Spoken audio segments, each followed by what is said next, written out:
online Manipur YouTube series wing bir mayam pum nang pum kan na taram na oksari han bidiam na maru iba paw am update tamjage hoji ku cherpa mami yasi live updates from Singjamai Imali bak Manipur ne ai phare long lip Manipur video sama kan ni masina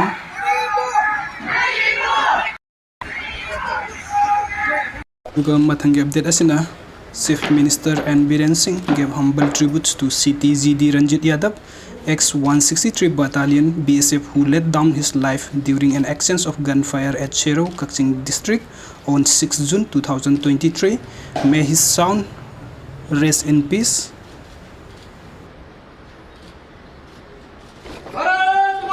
Duga mathangi update ama thamjage Lisipriya kangujamna Christian lining emako Pope Francis ka Babi Kanda Unakre, Manipura Santi Purana Lisipriana Pope, the Taudang Lubi, Haikre, Malem Gimaming Lereva and environmental activist Lisipra Kanguzam Nasi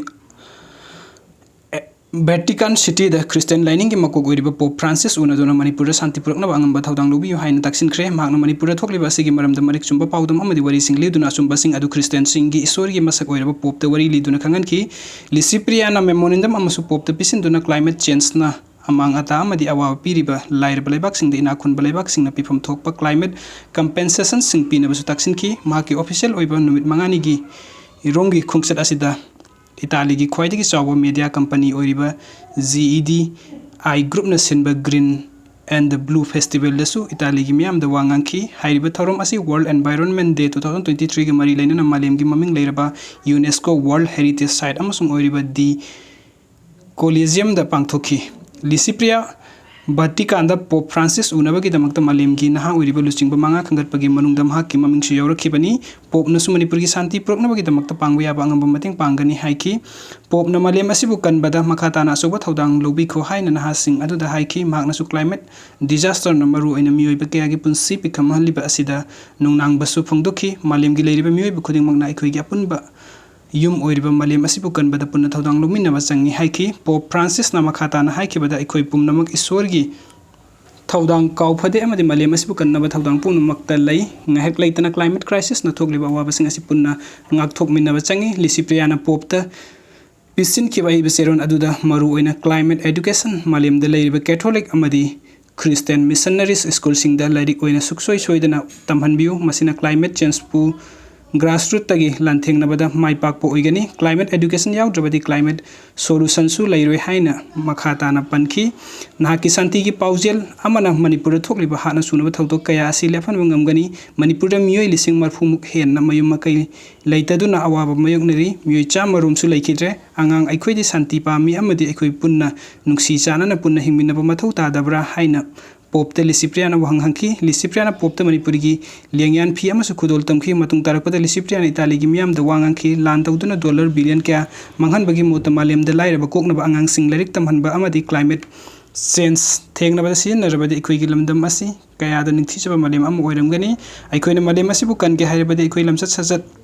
Hana Semdo Kumatautai, Magna Italian media sing the Haiki bada Ihaki Kungsasina a climate change movement as he and Mapangan Kankat Lagani, Masinano Batona Ingon the Hapire, I hagna Laglibasi Malemgi Angang sing Malemgi El Home missing Amadi climate change now Piriba Leba Kayagi Mahut Chilibani, losing Bali Singnasu, I on the Piriba Tazabakayasi, Manghanda Basungani, Hain Mahagna Pungdoki, I hagna Manipuri. Violence na maram widuna awabata halaba mite amadi kuki angang sing apun bagitamakta malemgi leba kaya gi mating galoina na lemna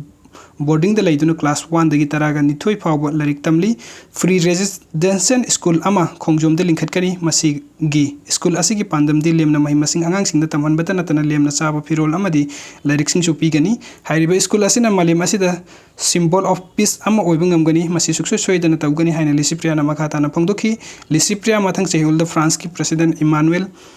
Macron na sinba mifam amadi yawronaba Paris France ta lagliba saisa taragama pandagi kunga mari chatkani amadi Kigli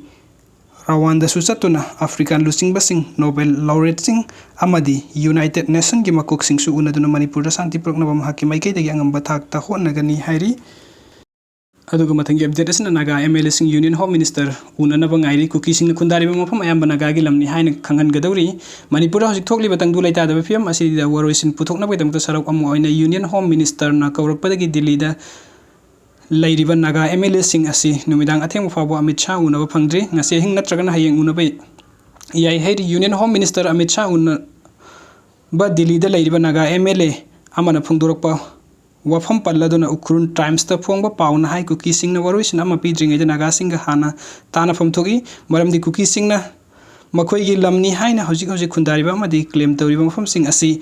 ꯑꯌꯥꯝꯕꯅ ꯅꯥꯒꯥꯁꯤꯡꯒꯤ ꯃꯩꯍꯧꯔꯣꯜꯗꯒꯤ ꯂꯩꯖꯔꯛꯂꯕ ꯂꯝꯁꯤꯡꯅꯤ ꯍꯥꯏꯅ union home ꯃꯤꯅꯤꯁꯇꯔꯅ ꯈꯪꯍꯟꯒꯅꯤ India ꯂꯩꯉꯥꯛꯅ ꯏꯁꯨꯒꯤ ꯋꯥꯔꯣꯏꯁꯤꯟ ꯄꯨꯔꯛꯄ ꯃꯇꯝꯗ ꯐꯨꯔꯨꯞ ꯑꯃꯈꯛꯇꯒꯤ ꯌꯦꯡꯂꯒ ꯄꯨꯔꯛꯄ ꯌꯥꯔꯣꯏ ꯐꯨꯔꯨꯞ ꯑꯃꯈꯛꯇꯒꯤ ꯋꯥꯔꯣꯏꯁꯤꯟ ꯄꯨꯔꯛꯄꯗ ꯋꯥꯊꯣꯛ ꯑꯃꯠꯇ ꯃꯄꯨꯡ ꯐꯥꯅ ꯂꯣꯏꯁꯤꯟꯕ ꯉꯝꯂꯣꯏꯗꯕꯅ ꯃꯁꯤꯒꯤ ꯋꯥꯍꯟꯊꯣꯛ ꯊꯣꯏꯅ ꯂꯩꯔꯣꯏ ꯍꯥꯏꯕ ꯋꯥꯐꯝ ꯍꯣꯝ ꯃꯤꯅꯤꯁꯇꯔ MLA ꯇꯔꯥꯒꯤ ꯃꯥꯏꯀꯩꯗꯒꯤ ꯊꯝꯒꯅꯤ ꯍꯥꯏꯈ꯭ꯔꯤ ꯑꯦꯖꯦꯟꯁꯤꯒꯤ ꯄꯥꯎꯅ ꯍꯥꯏ ꯑꯥꯎꯇꯔ ꯃꯅꯤꯄꯨꯔꯤ ꯄꯥꯔꯂꯤꯌꯥꯃꯦꯟꯇꯔꯤ ꯀꯟꯁꯇꯤꯇ꯭ꯌꯨꯁꯟꯒꯤ MP ꯗ ꯂꯦꯔꯍꯣ S. ꯐꯦꯔꯖꯣꯅ ꯂꯨꯆꯤꯡꯂꯒ MLA ꯁꯤꯡ ꯑꯗꯨꯅ ꯌꯨꯅꯤꯌꯟ ꯍꯣꯝ ꯃꯤꯅꯤꯁꯇꯔ उनगदौरिबनी नागा MLA तरा असिगी मनुंगदा NPF की MLA मंगा लोसी देखो अवांगबम निमाई खासिम बासुम के लेसियो रामुइबा NPP की MLA अनि NKC अमसुंग जुंगहेंगलुंग पानमई BJP की MLA NC ओलियो अमसुंग दिंगांगलुंग गांगबई अमसुंग इंडिपेंडेंट MLA AJ कोमोसा याउरी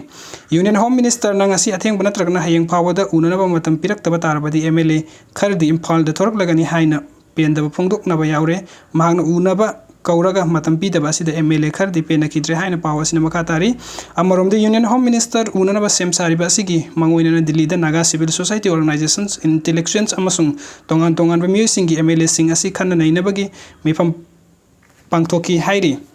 MLA तरा की डेलीगेशन अदुदा याउरिबा अमना एजेंसी असिदा हाई अमित शाह ना मणिपुर दा लाखपो मतमदा महापु उनरबा मतम फंगिते मरम असिना महांगना जुन तरुक दिल्ली दा लाखनबा हाइरमबगी मतुंग इन्ना मखोय मफम असिदा लाखिबनी ngarang pangthokhiba mifam aduda civil society amasung miyamgi mihut oiribasingi wakhalunda thoina khenaba leite apunba firep amagi makhada chatkani india lengakna karigumba wathok amagi waroisin purakpa matamda furup amakhaktagi waroisin oiba yaroi masilamdam asigi apunba oigadabani furup amakhakki waroisin purakpa asi wahanthok yaudabani center na manaba midengda yengadabani haiki hauzik status da lairiba wathok asi matangda wafam sing su home minister दा थमगनी हौजिक थोकलिबा इरांग असिना नागा फुरुप की म्यूजिक द सोक्ट्रबसु लैरिबा film असिन मतौ करमना वारोइसिन पुरकदबगे हाइब खंगबगी तंगाई फदबा लै कुकी फुरुप की ओइथोकप यारोइदोरिबा वफम असि कोइन कुपनि येंगलै मसिदा करिगुंबा यानाबा वफम अमा लागलबदि मदुना नागासिंग दाक्थेंगना सैथेंग नंगनी हौजिकी फिल्म असि वारोइसिन पुरकप मतमदा पुवारी नैनदबा यारोइ मदुना त्रबदि वारोइसिन पुरकपदा अरुबा लैगनी मरमदि कुकीसिंगना मखोइगी लमनी हाइना क्लेम तौरिबा मफमसिंग असि नागासिंगी लमनी हाइबसि पुवारी द मयक सिंगना लैरिबनी सुरासनपुर डिस्ट्रिक्ट की बेस तबो कुकी जोमी इंसर्जेंट ग्रुप सिंग कांगपोकपी अमसुंग संतन डिस्ट्रिक्ट की इंडो म्यांमार बॉर्डर ओइरिबा मोरे द लैरिबा सिंग असि एनेंशियन आयमना सिजफायर एग्रीमेंट तौनख्रबा सही तरागी मतुंग द मखोइसु सु तौनखिबनी सेंटर ना फुरुप अमखक्की वा तारगा वरोइसिन पुरकनबा होनबा यारोइ मियामगी मिहुत खक उनबगी महुत्ता नागा CSO सिंग उननबा खुदुंगचाबा पिगदबनी हाइना दिल्ली द लैरिबा नागा एक्टिविस्ट अमना फोंगदोखी एजेंसी की पावसिना हाई इंग थथब पुरकनबा होनरिबा असिदा सु ग्रुप अमसुंग इंडिया लैंगाकना टेरिटोरियल काउंसिल द युमफम ओइरगा यानाबा पुरकनबा होनरी अदुबु मसी थबुक तो ओंथोकपा मतमदा ग्रेटर ऑटोनॉमी पीबा याबगी वफम लागली कुकीसिंगना सिंगी डिस्ट्रिक्ट तरा असि टेरिटोरियल काउंसिल अनि थोकना खाइदोक नबा वफम पुखलक्की अदुबु बिरेन लुसिंगबा लेंगा असिदा डिस्ट्रिक्ट अममोंगी ADC तरा सेमखिबनी वीडियो सिंग बिबगी दमक तमयाम पुम नपो मकना तगचरी अनोब अपडेट की दमक तनुसी वीडियो चैनल से सब्सक्राइब तोबिरमु थैंक यू